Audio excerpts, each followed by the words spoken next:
All right, guys, welcome to the Everything Counts podcast. This is where discipline, mindset, and action collide. Here we cut through the excuses, expose the habits that hold men back. We share the tools that build strong fathers, leaders, and men who refuse to settle. Because in life, business, health, and fatherhood, everything counts. Every choice, every action, every habit, every day.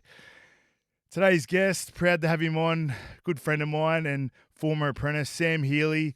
He's a 23-year-old, now professional rugby league player with the New Zealand Warriors and son of Cronulla great Mitch Healy. His path has not always been easy, marked with setbacks, hard lessons and unwavering persistence.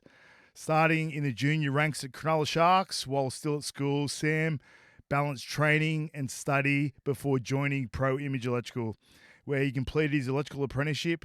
His story is one of grit, resilience and belief, proof that consistent effort and patience can turn early dreams into reality. Welcome, Sam Healy. How are you? Good, mate. Thanks for having me on. My pleasure, mate. So obviously tell us about how it all started. You know, like we met maybe when you were like 18 when you became an electrical apprentice.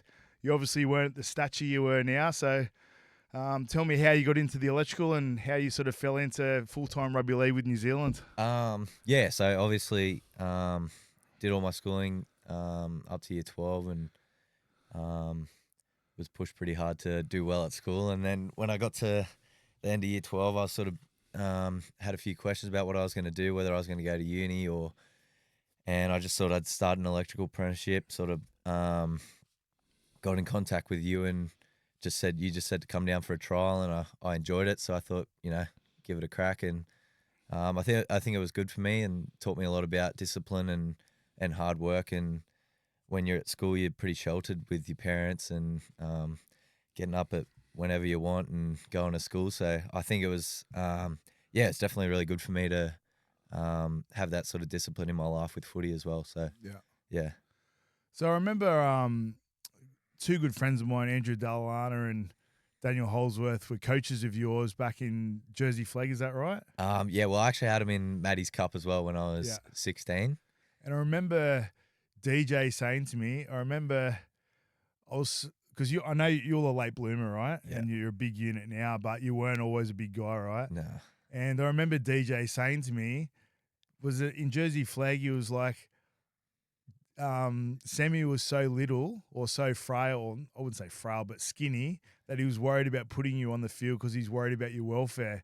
Now, playing at 23, 7 NRL games, 2 tries, and I look at you as a future Origin player, right? Because you're big, you're strong, you're dynamic. To go and be playing in arguably one of the best forward packs in New Zealand, tell me about that process, like how that felt when everyone else was doing well and you're a bit of a late bloomer. It was obviously pretty disheartening. Yeah. When I was younger, it would have been when I was 16 when he coached me in Maddie's Cup, and I think my dad probably had the same thoughts. I don't even think my mum came to watch because it was pretty it was borderline unfair what I was having to do. But I think it sort of shaped me into the person I am today. Like I couldn't just be one of the kids that relied on my size and stuff like that when I was younger. So I had to practice sort of my skills, my fitness and that a lot more to try and keep up with everyone else. So I think that's definitely held me in good stead coming into when I actually finally did develop, and I sort of had the runs on the board before that. And where guys that were always big enough didn't necessarily practice the skills and stuff because they didn't have to, whereas that's what I had to do to be able to compete at that level and sort of hold my gloves up, I guess. So would you say that's an advantage looking back, that you were a bit of a late bloomer, forced you to sort of work on your skills and maybe be a little bit tougher? Yeah, for sure. I think having to do that has helped me get to be at the standard that I'm at now, and I obviously got a long way to go. But I think it's just hard when you're a kid to understand that it's gonna all work out. But if you just keep applying stuff, I think it just happens. So obviously your father played 200 odd games for Cronulla Sharks. I remember growing up watching him. So what sort of an influence did he have on you growing up? I remember you saying I used to come to you with questions about my son and ask what your dad did with you when you were young, because I know how much of a good relationship you have with your dad. And I remember you saying, I remember during school holidays when all the kids were playing, I was training, and at the time you didn't really like him for it or hated him or whatever, or go like, Dad, let us be a kid. Yeah. But now looking back, you're obviously grateful for that. Yeah, for sure. Lot of days doing stuff that I completely had no idea what I was like, didn't understand the purpose of it. And you're looking back and not getting picked in teams and not being good enough to verse guys. I'm thinking, what's the point of, what's the point of all this? But yeah, I'm so grateful that he did it because it gave me a base of hard work. And yeah, there's a lot of stories that I could probably share, like times when school sport on a Friday, we'd finish at 2:30 and you'd come and back to school and everyone would go up the street and get hot chips and everything. And my dad say we used to play down at Tarrant Point here and we'd have to drive back to Engadine, but on the bus with the school bus. And but Dad wouldn't want me to do that, so he'd pick me up from Tarrant Point, the field, and we'd go do Sandhills Really? after school. So What he doing with you? yeah, he'd do them with me. So Yeah, yeah, right. but like How important do you think that is? Like, if you had a father, like at the top of the hill with a whistle versus your dad doing it with you, knowing that he's been there, done that, what sort of influence was that on you? Did that obviously help you with your discipline and mindset? yeah, for sure. I think he led by action, so showing me the way to do it. So yeah, I definitely just followed him, and there wasn't much of a choice. I was sort of brought up that way, like been around like little athletics and everything my whole life. So I did that since I was, maybe 6, 7. So yeah, doing that my whole life and training, and my sisters were into sprinting and stuff. So yeah, I've just always been around that sort of stuff, and Dad's always just pushed me to go with them, and I thank him for it because at the time, I was slow as anything and wasn't the fittest, and like I've had issues with my lungs and everything growing up. So if I hadn't have done it, I definitely wouldn't be able to have the fitness base and things like that I have now. Yeah. So would you say that's put you in good stead for obviously moving to New Zealand for the first time? That's the first time you lived out of home, to going, 6 hours away to New Zealand. How do you deal with that? Like, for someone that's lived at home until they're 21 or 22, Yeah, to move to New Zealand, to another country with a whole bunch of foreign people, like, how was that? Like, it must have been scary. Yeah, it was pretty intense, and I probably didn't anticipate what it was going to be like, but I'm pretty grateful for the club and Webby and that sort of welcoming me in and making me feel like sort of like a family and stuff like that. How'd they do that? I moved in with a few of the boys. I live with a few of the boys that are around my age, so Jet Cleary, Tanner Smith, a few of the other boys, and we've got a good little crew there, and it's just like hanging out with your mates all the time and living with your mates. So it's pretty cool. But yeah, it was obviously a massive step out of my comfort zone. I've always lived at home, had Mum doing everything for me, washing my clothes, washing my sheets, washing my towels, cleaning my room, everything. So moving over there, I hadn't done, and cooking for myself, I hadn't done any of that. So definitely made me grow up, and something that I'm so glad that I did, because I was sheltered, and I look back at the person that I was probably 12 months ago, and I'm not really proud of it. And what I expected of my family and my parents, and the way that I acted, it was a bit childish. So I'm grateful that I did go out of my comfort zone, and yeah, it's helped me grow a lot. So yeah. I know you set high expectations for yourself, and you said just before, I'm not so proud of myself, what I was like 12 months ago. And I'll bring up a story, which this story's gone a long way. Right? I don't know if you remember. We were doing some jobs at JB Hi-Fi. Remember we were doing those installs? Yeah, the TV. And you were like 18 years old. And I've told this story, and I told this to DJ, right? Yeah. And the story goes, you were like probably first or second year apprentice. We were doing these JB Hi-Fi installs for Pro Image Electrical, right? And one of the main guys that was doing them was going on paternity leave. Anyway, you obviously knew I was under pressure to get the jobs done. So as an 18-year-old, you reached out to Mitch, who was probably 25 at the time, which is one of our other apprentices, and had a chat together. And you rang me and I forever appreciate this, honestly, and I talk about this so highly, and it's sort of obviously passed through the ranks when they introduced you at the Sharks when you became full-time, and you ring me and go, me and Mitch have been talking about, you're going to be under pressure. So me and Mitch have decided that if you want us to do the in-stores, I'm happy to do them. I was like, holy fuck, like for someone like 18 to think like that, it obviously goes a long way to the way you were brought up. And I've told that story to DJ, who's obviously you're a former coach, right, at Cronulla Sharks. And I'm pretty sure he used that as an introduction to you when you became full-time at the Sharks. Is that right? I vaguely remember. Something like that, Something like that. And everyone talks about stories still, right? As an 18-year-old, and obviously you're hard on yourself, right? Saying I wasn't proud of myself, but you were doing stuff like that straight out of school, which obviously shows a good character, right? And a big part of that is why you become successful at New Zealand Warriors so quickly is because you're a good guy, right? Hard work, good guy, obviously translates into playing good footy on the field and being a good teammate. So being at the New Zealand Warriors, who's been the sort of guy that sort of pulled you under their wing? Because I know obviously Māoris have got really strong culture. How have you sort of fitted into that?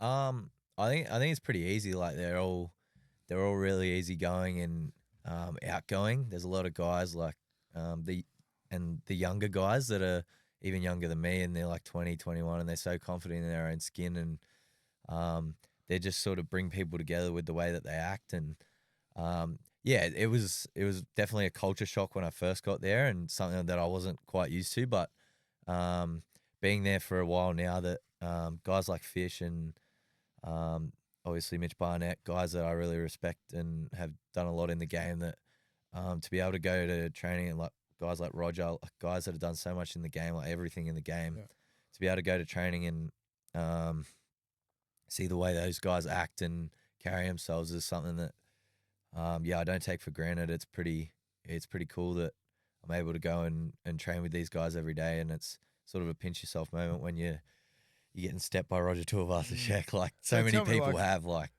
you look at Fisher-Harris, right? He doesn't say a lot. Roger Tuivasa-Sheck, I don't know much about the guys, right? So now that they've had such a successful career and someone obviously coming into the game, what do you see in them that's different to, say, the younger players? Like, what's something you've learned from those sort of guys? Just every day is they got a routine of just every day is like the same, like they're the first guys there, they're the last guys to leave, they're the last guys off the field. Like if you watch Fish at training, like he's grabbing younger blokes to do extras for sometimes 45 minutes after training. So like it's a big commitment, but it's to be at the level that he's been at, win 4 comps, 5 comps, whatever it was in a row. It's what you got to do to be successful. And it's not a fluke, is it? Nah, it's not a fluke that these guys have been at the top of the game for so long because they put the work in. And like, there's no excuse. You can't just rock up 10 minutes before training and expect to go out and do a good job. Like you got to be there earlier, stretching, doing the other stuff, like getting your nutrition right and everything. Like it's not just the time you're at training. It's the stuff you do away from training and how you put your energy towards family, your discipline. You're not always drinking on the piss all the time. And like obviously it's okay to have a good time every now and then, but for your job, it's what you need to do. It's not like you can be someone else who you can go and get on the piss all weekend and then you can rock up on Monday and it's all good. Like it's a everyday thing that you gotta carry yourself. So I know you got a girlfriend still over in New Zealand now, but there was a period of time where she was in Sydney and she's still here. She hasn't moved over yet. Oh, hasn't she? No. Is she moving over? Yeah. January, I think. Yeah. How's that? How's the long distance relationship going? Has its challenges, but no, it's not too bad. She's pretty good. Yeah. So she's doing teaching at uni and stuff, so that's why she can't move over. But when she was on school holidays and stuff, she would come over for a couple of weeks, and it's not too bad. Like whenever we play over here, like every couple of weeks I can see her and spend some time with her. So it's pretty good. And she comes to all my games. So, it's been cool to have her support. And yeah, it's always good knowing that, regardless of what happens on the field, I got her to come home to. So it's pretty cool.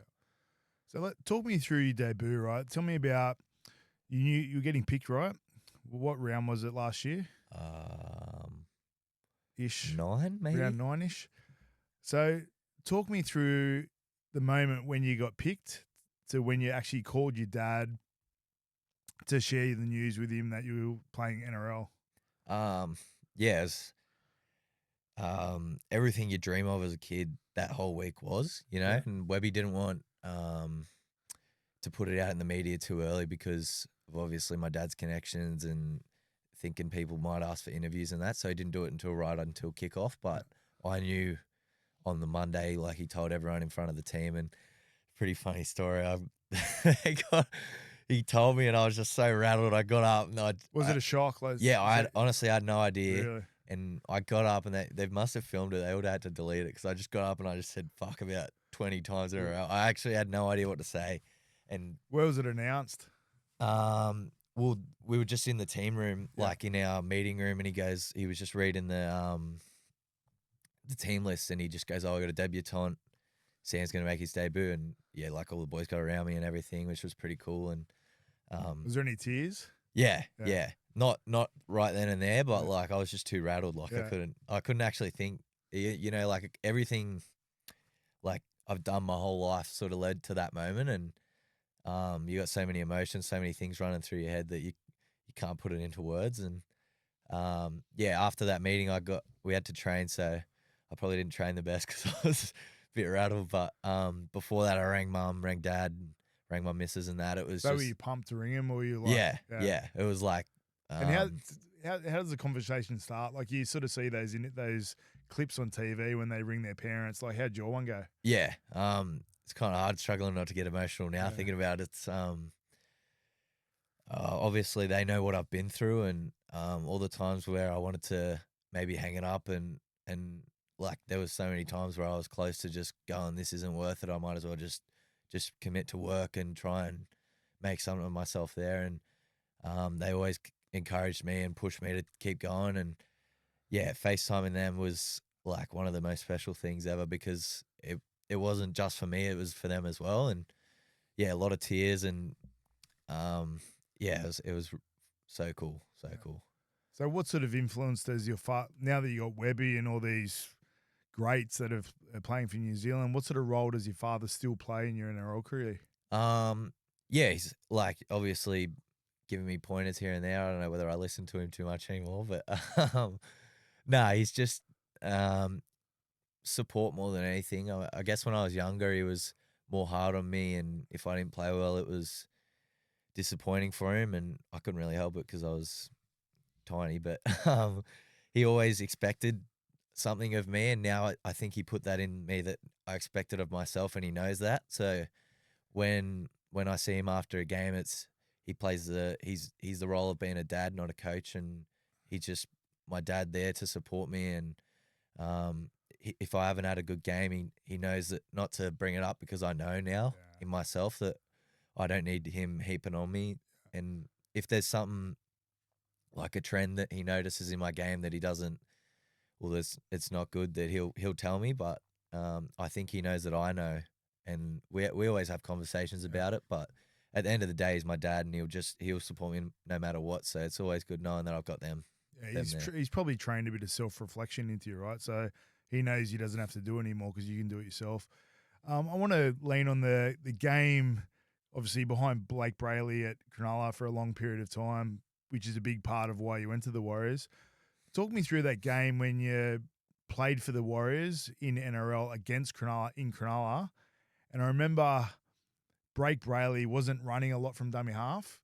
And it sort of seemed like after you played against him, he started running a lot more, because I reckon in the first 30 minutes, you ran like 7 times from dummy half.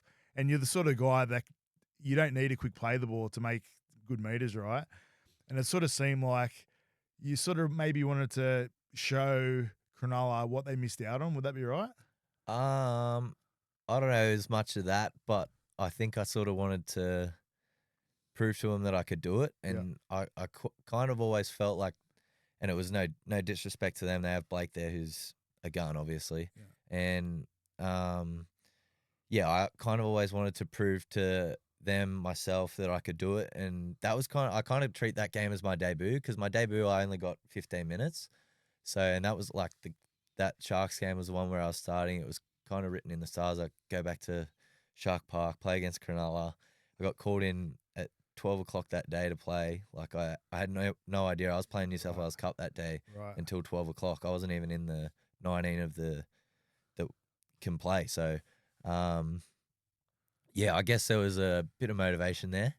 Obviously being there for so long, and you don't feel like they don't believe in you, but at the same time you're kind of thinking, where do I sort of stand here? And there was definitely days where I thought, like, these guys don't think I'm up to it. Yeah. So I think going over there and being able to come back and playing it at that level and being able to do what I did that day, I was pretty pretty motivated to play well. And yeah. So how do you stay motivated? Like, because I know there was Brayley, then that older fella that. Oh, Jane Barrell. Yeah. So they picked him in front of you a couple of times, and obviously you being younger, obviously that would be a bit disheartening having an older guy picked in front of you. So how do you stay on track where it's like, like I remember you saying just before, well, there's a lot of moments where I thought I was going to quit. Was that one of those moments when he was picked and you weren't picked, and you're like, oh, what am I doing? I thought I was going to play NRL for Cronulla, now I'm not. How do you sort of stay on track? Like, I know George is your manager, right? Yeah.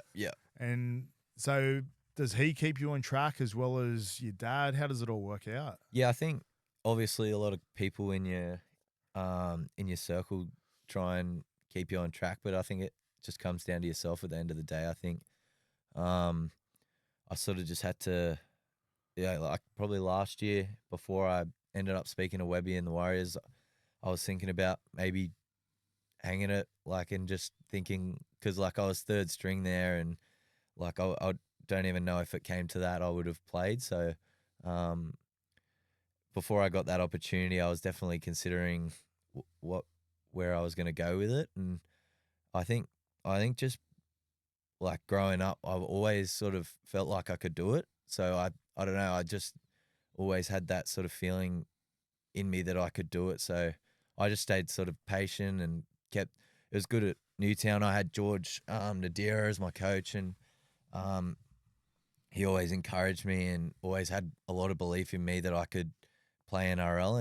And he always just used to just give me so much confidence playing there that when I would play there, I think, I'm up to being able to do it. So, and then to go over to the Warriors and finally get the opportunity and actually play and do well over there, it sort of just confirmed what I'd always sort of thought about myself. But you never know until you actually get in that environment. It's either it's sink or swim sort of. Yeah. And how did you feel your first game? Like when you're playing New South Wales Cup, there's a combination of good and bad players, right? In NRL, it's just good, right? So how did you handle that? Was it a lot quicker? How did Webby prepare you for that game for your debut? I think it's so important, the level of training that we do. Like, so obviously there's the starting 13 and then the sort of the Resi 13, which consists of the bench and then the makeup of the New South Wales Cup boys.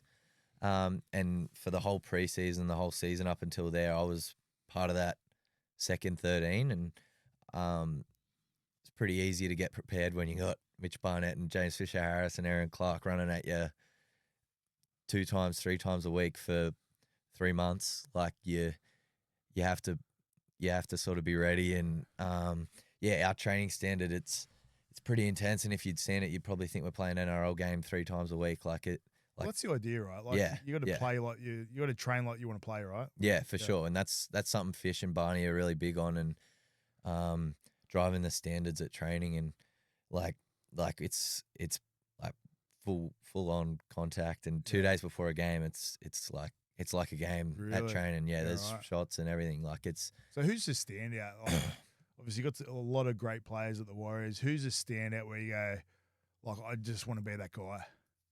I don't know. It's kind of like a mix of so many guys that just like I'm kind of in awe when I go to training and stuff like that. And even when I'm on that other team with them, it's kind of like you have to pinch yourself because that's everything you dreamed about as a kid, right? To be able to share the field with guys like that. And like Roger, it's like some of the stuff that he can do is unfair. And then Aaron, the best lock in the game at the moment, like Well, he's come out of nowhere as well. Yeah, He had yeah. a pretty unsuccessful couple of seasons prior, then come to New Zealand. Now all of a sudden he got the lock of the year. So Yeah, yeah. what do you think's the driving motivator behind turning his career around? Is it going back to New Zealand or something else? Yeah, I think so. Like think he was always a good player, but I think he just sort of needed to get back to where he was comfortable. He's around family, and I think that's what Webby's really good at, is like instilling confidence in guys. And I know as a young guy coming into NRL, and that game against Cronulla, I was pacing around my hotel room going, I don't know if I'm going to be able to do this. Like, because I didn't know. I haven't done it, so I don't know. So, and I don't really count my debut. Like, I got 15 minutes. I didn't necessarily play hooker. I played a bit of lock in that game. And so you don't know. There's a lot of self-doubt there. And he just sort of pulled everyone together, and he goes, Sammy, starting.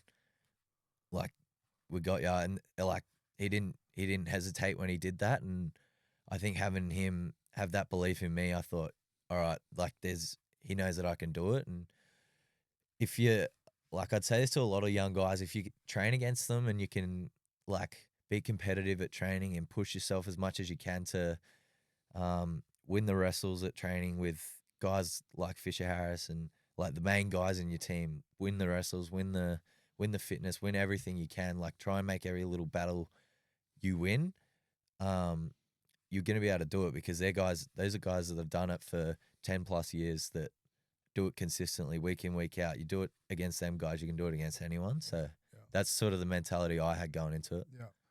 So you've obviously got some good habits, right? So what would you say some of the habits that you have that stand out that sort of allowed you to get to the position you're in? I think I'm really competitive. That's probably the main thing. Is At everything or only at footy? I'd like to say everything, but especially footy. Like some things that I really care about, I'm really competitive about. Like in fitness and everything, I want to win, and when I don't, I can kind of be a hard person to be around, and I take it kind of personally. Yeah. So how does Webby react to that? He'd probably like that, right? Like he'd be like, you know what, I like that he's holding himself accountable if he doesn't win fitness. Would that be right? Yeah, for sure. And I don't know whether I show it too much at training and stuff, because I don't want to be that guy and be narky around the boys. But definitely when I go home, it's if my missus is there, it's like she'll cop the brunt of it sometimes. And after a game, like it's like if I'm not happy with how I've played, and some of the games this year when I played in NRL, I wasn't necessarily happy with how I played, but like from the outside looking in, everyone was saying how well I'd played, but me and myself, I knew that I could do better. And there's a lot of hard car rides home when like everyone, even my family, are telling me how good I played and how well I've done, and I'm just knowing myself that like I can do better, and which is like, I guess it's so encouraging for myself, but at the same time it's disappointing, and it's so hard when you got such high standards of yourself to remain like positive all the time. Yeah. So obviously super competitive. Talk me through your diet. Obviously you had to put on weight. You're a big guy now, but you weren't. So I remember you because your dad's got a chip machine business, what do you call it? A vending machine business, right? Yeah. I remember you coming to work every day with a Dare Ice coffee or whatever it was, and chips and all that. Was that a big part of putting on weight? Was your dad going, mate, load up with all this as much as you can? We need to get you to, 95 kilos, something else? Yeah, about 90. So it's always sort of doing that sort of stuff. And then probably a couple of years ago, I realized that that's probably not going to help too much. So I think it's about eating good, but more amounts. And I think it just happens naturally, you know, like just going to the gym. Yeah. Like I'm obviously still skinny and stuff, so it's a work in progress. But you're big for a hooker, right? Yeah. Oh, tall. Yeah. Maybe not muscly. Yeah, that's probably my next thing, is probably build my upper body a bit. But, to be able to take the hits. But yeah, pretty tall for a hooker, I guess. So, yeah. And I said in your intro, like I look at you as a future State of Origin player. Honestly, like you're obviously a big guy. You can run from dummy half at any time and make meters, and you're creative. Is that a goal that you sort of set yourself? Not right now. I don't know. Like I guess there's a lot of good players that have established themselves, but you never know what can happen, I guess. But I think for me, it's just kind of being in NRL week in, week out's my next goal, and Like I already have I have a pretty good base that I'm happy with from last year. I would have liked to obviously play a few more games than that, but yeah, I'm happy with what I did, and I think just next year is trying to push to be in the 17 or each week and put my best foot forward that way. Yep. So does, because you're bigger, does Webby say to you like, oh, you're playing hooker and lock? Is that something, because you're a bit of a utility? Do you see yourself as a 14 moving forward that can sort of cover a number of roles, or do you just all out hooker? No, I can definitely cover certain positions, but that's not my sort of first go-to. Obviously, hooker's my go-to, and I think that's where I'm best suited at. But yeah, if I'm ever on the bench or something, and Wade's obviously the starting hooker, I get the plan is for me to go to hooker, but Webby will always say if you go to 13, this is what I want you to do. So he's pretty clear on where my role and what he wants me to do if I get into certain situations. Yeah. All right, I did inform you prior, there is a challenge associated with this podcast, and there's two choices.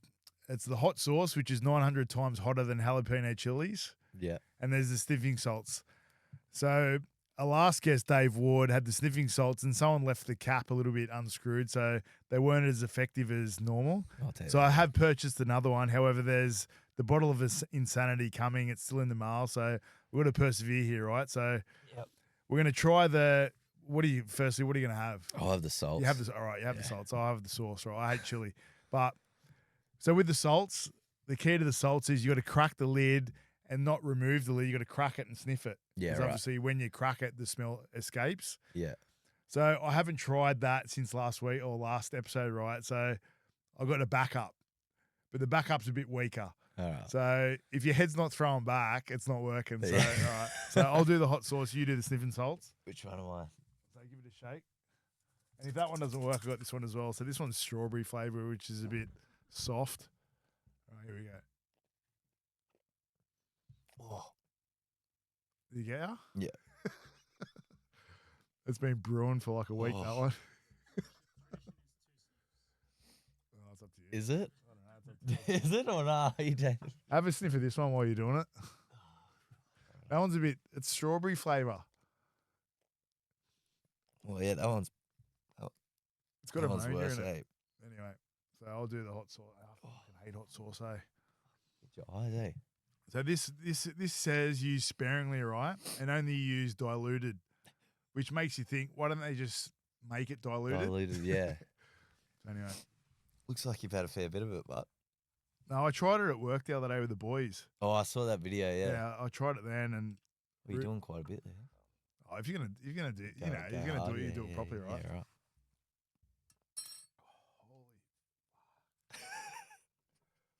Yeah, this is ultra death sauce, so it's got a skull on it, so it must be tough. Oh, fuck. All right, Sammy. So let's fast forward 5 years. Yeah. So you're contracted till the end of next year, is that right, or the year after? 2027, so 2 years. So you got 2 more years. So Yeah. do you see yourself staying at the Warriors, or do you sort of see yourself? Would you like to finish your career at Cronulla?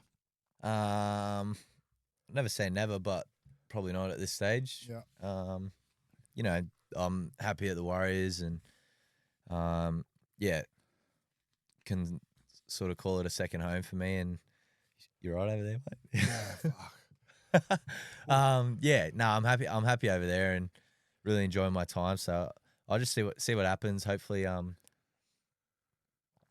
get an opportunity to play more regular first grade, and yeah, just keep pushing forward. That's my goal, I guess. So yeah. Yeah. Obviously, we've worked with Ruben from work.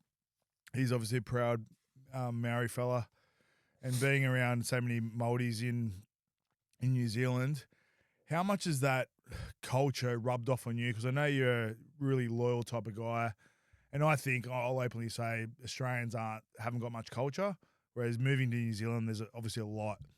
So how have you sort of fit into that?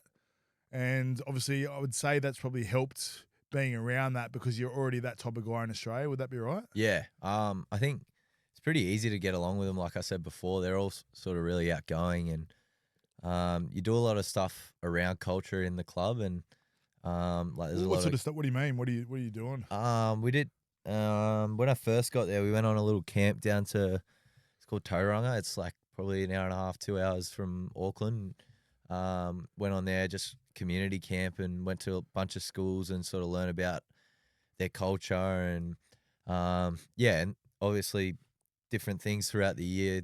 There's obviously different things that happen in the Māori calendar and stuff like that. So there's a lot of celebrations around the club, and they do it really well. And Webby makes sure that they do it really well, and they got guys that have designated jobs to do that. And there's a lot of people that come into the club and explain certain things about.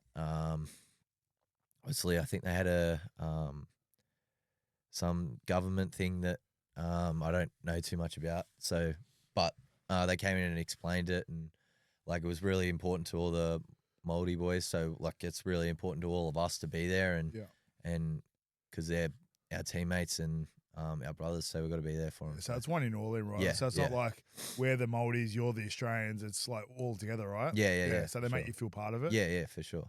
So have you been back to any of the Māori, like the guys that are from New Zealand? Have you been home to sort of experience how they live, and not that they live any different, but like the culture? Because Ruben from work talks about the cook-ups or the boil-ups or whatever. Have you ever done anything like that? No, I haven't yet, but I'm sure I will in my time there. But they're, like I said, they're doing a lot of stuff like that around the club, and have a lot of like Māori elders and stuff, guys that come in and speak and talk about the culture and stuff. So yeah, I'm learning slowly, but learning.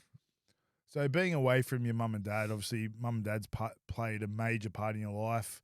Is that something? How's the relationship look now? Is it something you ring your dad every couple of days? Is it FaceTime, or is it like, you know what, I'm doing my own thing now? How does it all work? I usually speak to mum and dad probably most days.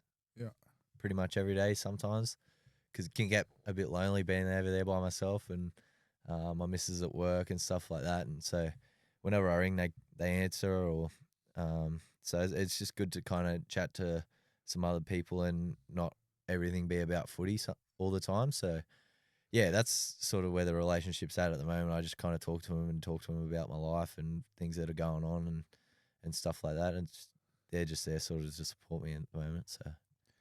So for everyone listening, right, and there's a host of people listening, from fathers to people your age, right? So a lot of people have got children that are young, growing up.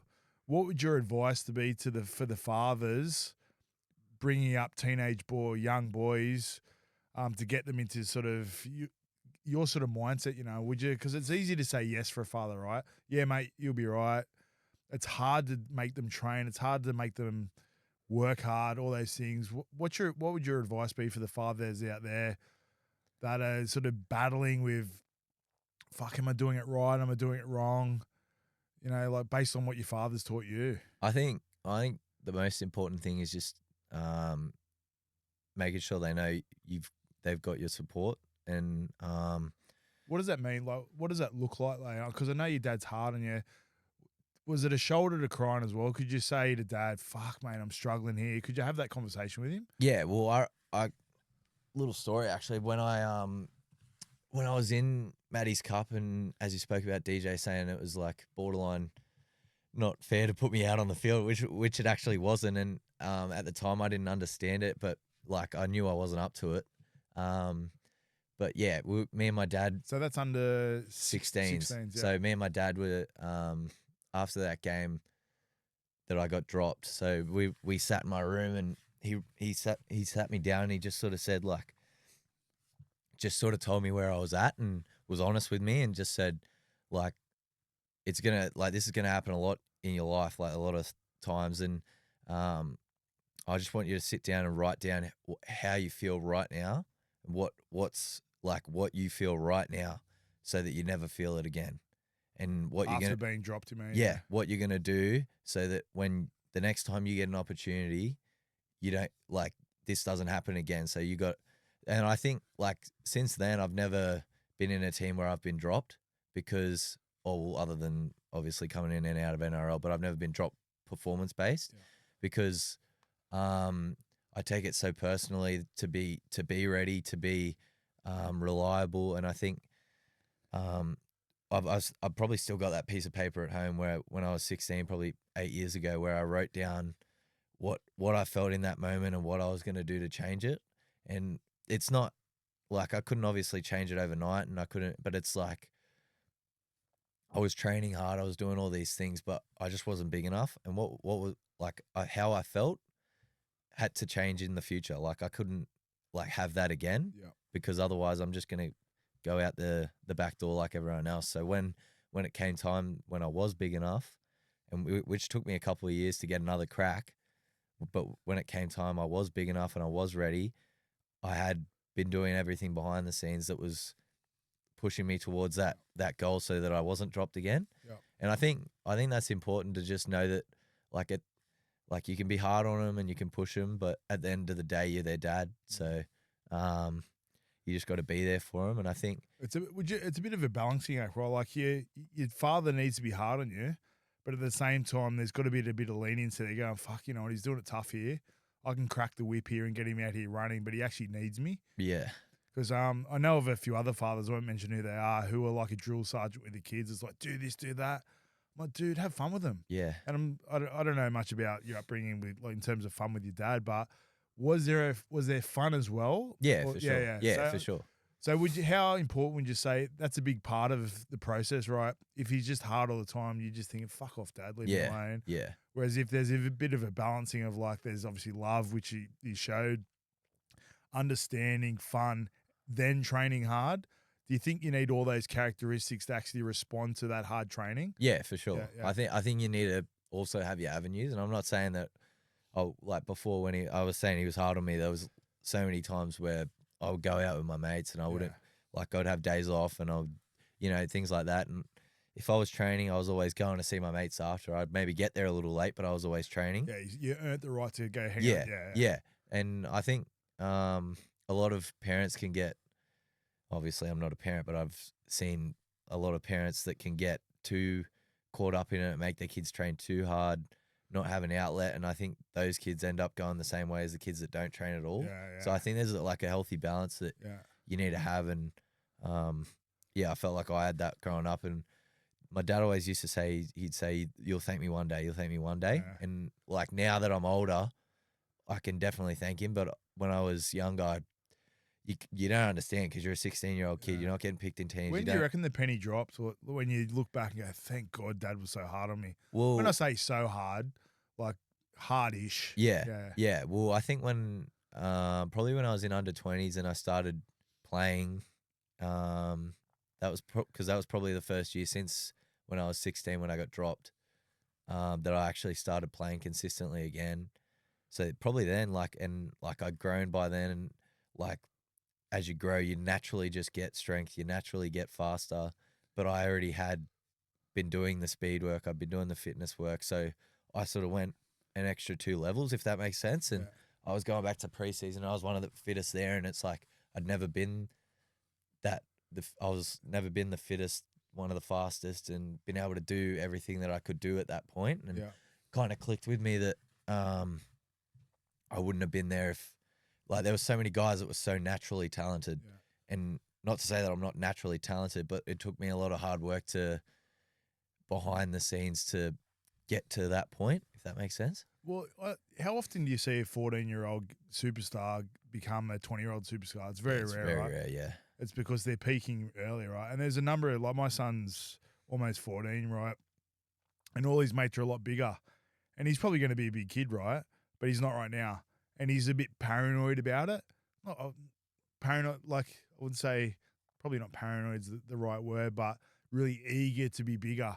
And he said to me the other day in bed, he goes, I can't wait to be bigger, Dad. I said, dude, you got a lifetime of being a man. Just enjoy being a boy.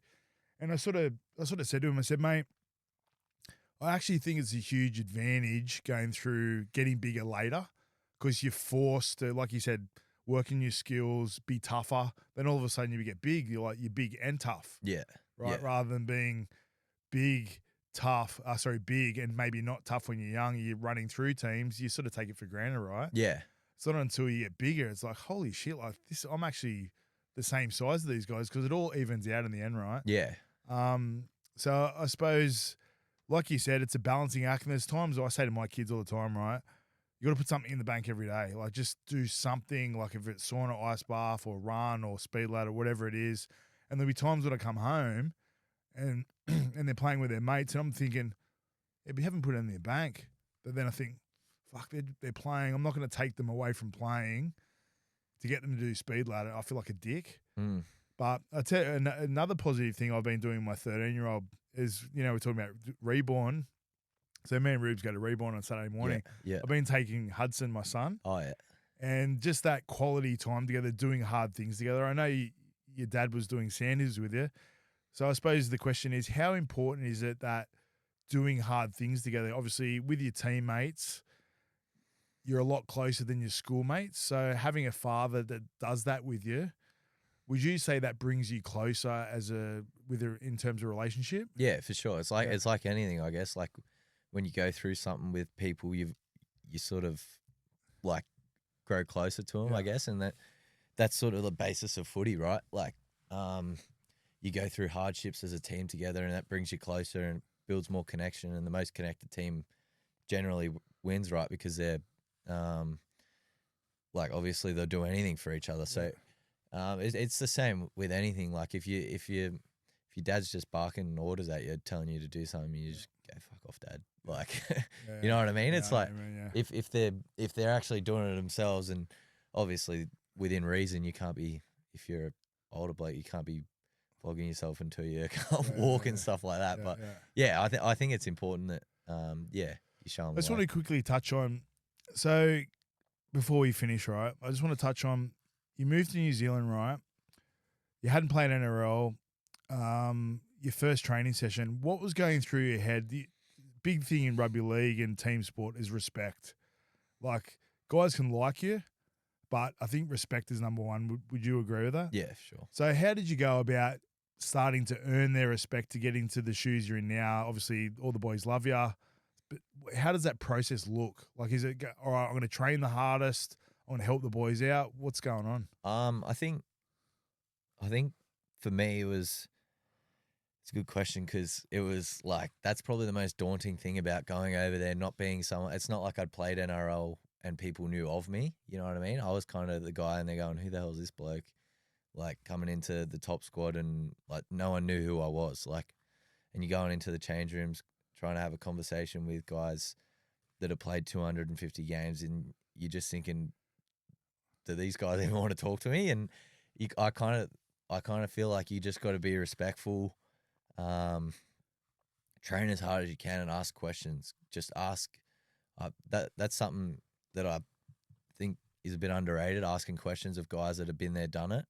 Just ask them stuff. They love to give information about things that they've done in their career, and they love to help people. And it's not like they're trying to keep their spot because they know they've got their spot. And you know what I mean? Like, they're not trying to be wary of someone and not give them too much information because they know they've got their spot. So they're happy to help people, and they're just really happy that people are buying in and really eager to learn. So I think that was the most important thing for me. Yeah, obviously hard work, asking questions, and just being a good bloke if you can, like, as much as you can. Yeah.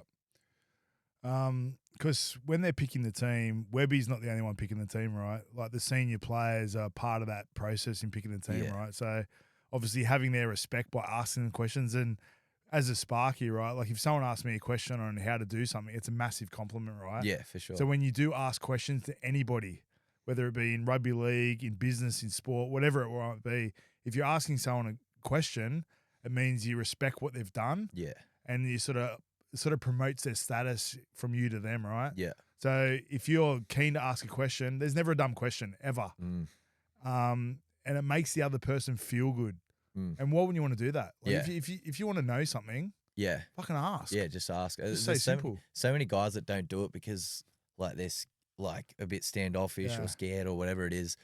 But like I said before, at the end of the day, that those guys like love to give out what they've learned. Like, there's no point just learning what they've learned and not passing it on to anyone. Like, that's the whole point of our game and everything like that, is to pass it down so other guys can get better and so the team can get better. So Yeah, guys like that love to give out information. You just got to ask him. Yeah. All right, Sammy, we've got to wrap it up. We've been talking for how long has it been, Trent? 50 minutes. There we go. Fuck. All right, thanks for coming on the show, Sammy. I really appreciate your time. Good luck in the 2026 season, and I'm sure this guy is going to be a future Origin player.